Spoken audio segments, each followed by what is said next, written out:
Assalamualaikum. Perkenalkan, nama saya Luna Aliatul Husna Mardian dari kelas 11 MIPA 6. Di sini saya akan menjelaskan atau menceritakan masa pemerintahan Republik Batam di Indonesia. 1. Masa pemerintahan Republik Batam 1795 sampai 1806. Proses terbentuknya Republik Batam. Pada abad ke-18 terjadi perubahan tatanan geopolitik di Belanda. Muncullah kelompok yang menamakan dirinya kaum patriot. Kaum itu terpengaruh oleh semboyan revolusi Prancis.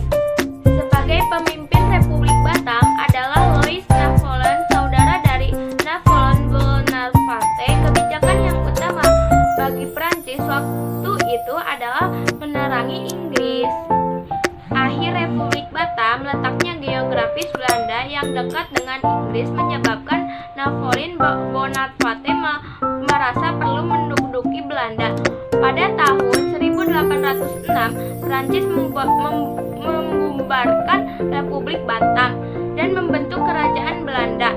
Napoleon kemudian mengangkat Louis Napoleon sebagai Raja Belanda, dan berarti sejak saat itu pemerintahan yang berkuasa di Nusantara adalah pemerintahan Belanda dan Perancis. A. Masa pemerintahan Daendels 1808 sampai 1811. Daendels adalah kaum patriot dan kaum liberal dari Belanda yang sangat dipengaruhi oleh ajaran revolusi Perancis. Daendels ingin menanamkan jiwa kemerdekaan, persamaan, dan persaudaraan di lingkungan masyarakat Hindia. Oleh karena itu, ia ingin memberantas praktik-praktik feodalisme. Hal ini dimaksud agar masyarakat lebih dinamis dan produktif untuk kepentingan negeri induk. Daendels melakukan beberapa langkah strategi untuk menjalankan tugasnya, antara lain 1. Bidang pertahanan dan keamanan, 2. Bidang politik dan pemerintahan, 3. Bidang peradilan, 4. Bidang ekonomi dan keuangan.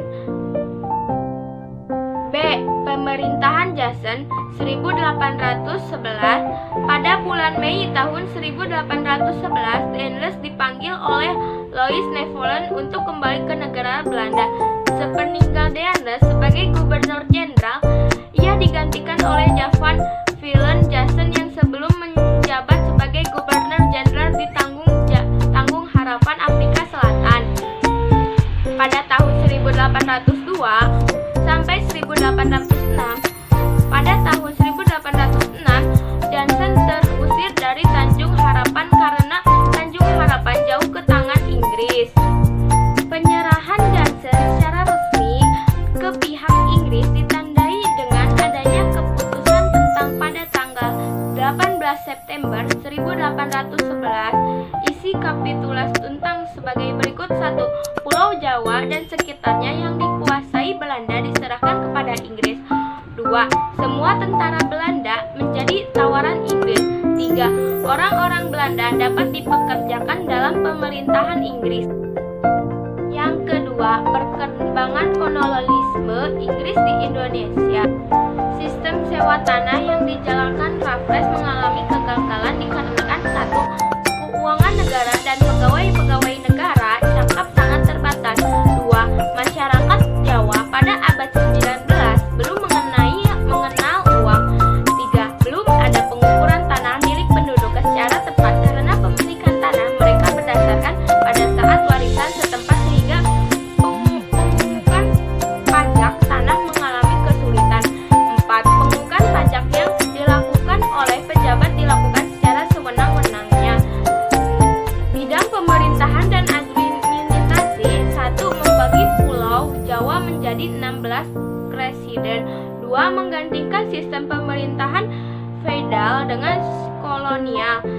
3. Bupati-bupati dijadikan pegawai pemerintahan kolonial yang langsung di bawah pemerintahan pusat.